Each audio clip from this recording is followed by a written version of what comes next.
Again today, an indictment was brought forward by a federal prosecutor against a person who was a familiar face under this dome, and in fact was an officer of this House. Now you'd think in most states, even a single indictment would shake a building to its core. It would have citizens call and demand for changes to be made. In Illinois, it's not just a single indictment. It's happened again and again and again and again.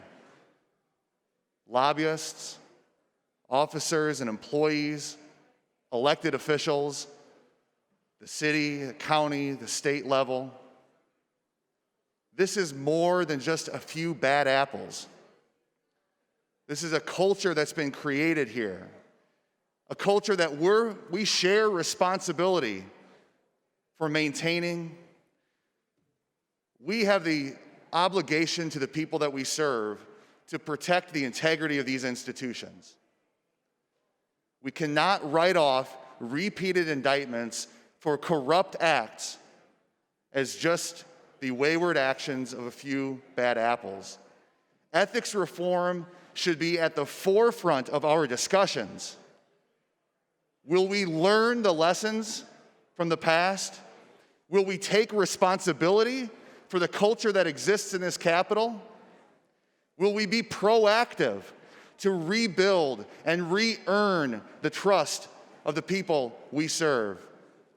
Or will we wait, again, for the next indictment, for the next prosecution, for the next investigation, for the next shoe to drop?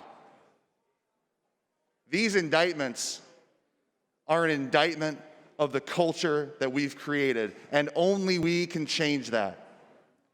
We must enact meaningful ethics reform. Meaningful ethics reform that people outside this building would have a right to be proud of. Not a few small changes around the edges to get a talking point or a bullet point line that says we passed ethics reform. We have to re-earn the trust of the people of Illinois. How many more indictments will it take